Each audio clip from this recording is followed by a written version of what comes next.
Mike Gibson, Michael Kleiner coming to you live from ACC 2026, and we're talking about using lung impedance to guide therapy in patients with heart failure with preserved ejection fraction. Michael, you did a randomized trial. Tell us what you did and what you found. Yes, it's our second randomized trial in this area. Previously, we presented how impedance improve outcomes in patients with half heart failure with reduced ejection fraction, and now we are going to present trial heart failure with preserved ejection fraction. 150 patients were engaged in this trial and in two arms. It was a randomized trial. And in lung impedance guided group, we built a very strong protocol when we need to up titrate it and down titrate it antidiuretic drugs. It means that physician who were treated patient of this group were strongly orientated when they need to increase or decrease antidiuretic drugs. And with such protocol, we started this trial. And during the 3.4 years of follow-up, we proved that lung impedance guided treatment significantly, I speak about more than 80% reduced heart failure hospitalizations and very significantly reduced all-cause mortality by 60% and heart failure associated deaths also around 80%. We made a sub-analysis to understand why it happens, where was positive points of lung impedance guided treatment. And we found that in lung impedance guided group, adjustment of treatment was done significantly earlier at the stage of less pulmonary edema than in control group. It's very important point which can explain the success of lung impedance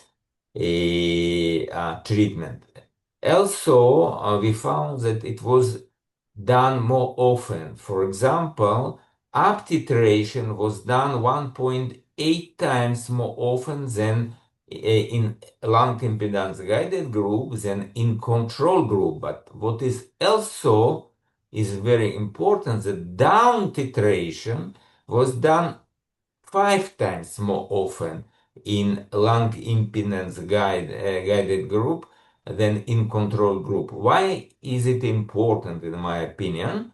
It's important because we prevented in lung impedance guided group the condition what we say over diuresis, in some meaning over diuresis bring a patient to the status dehydration and kidney damage, and it was prevented is prevention was is very effective.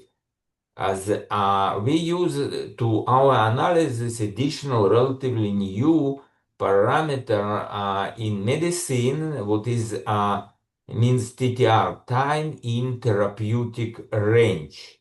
It's coming from diabetes when we use hemoglobin A1C as parameter of goodness of treatment.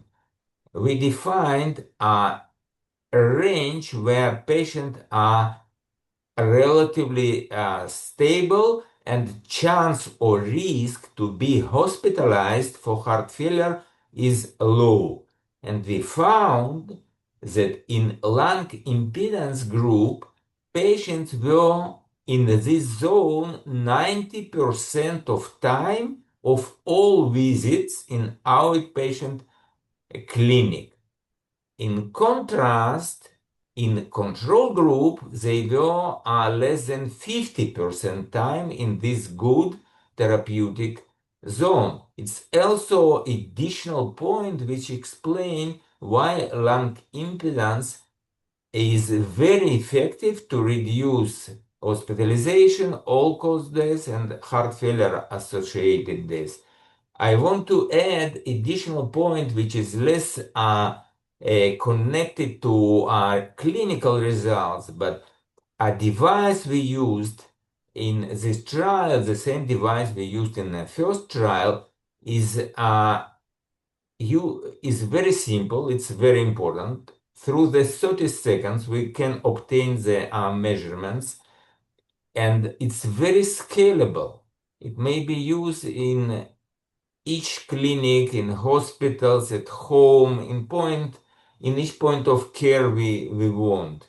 And I hope and I believe that using of such simple and on the other side reliable device may change our practice, clinical practice, to treat patients with heart failure and reduce all clinical outcomes or improve all clinical outcomes, as I said. Let me ask you a question, Michael. Congratulations.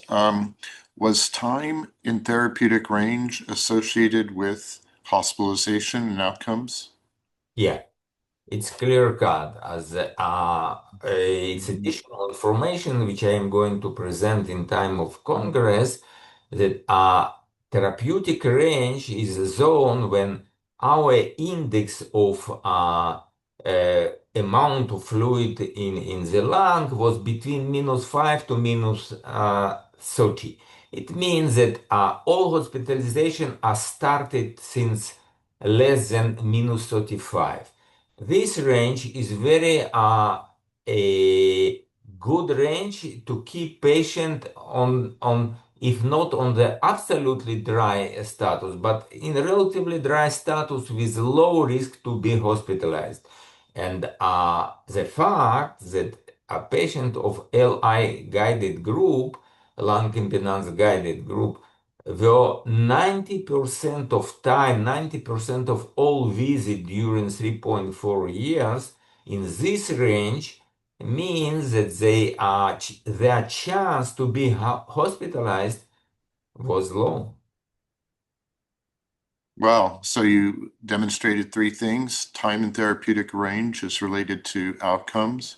Improving time in therapeutic range with your intervention was associated with improved outcomes. So it looks like a fascinating, very, very effective device. Michael, thank you for joining us today.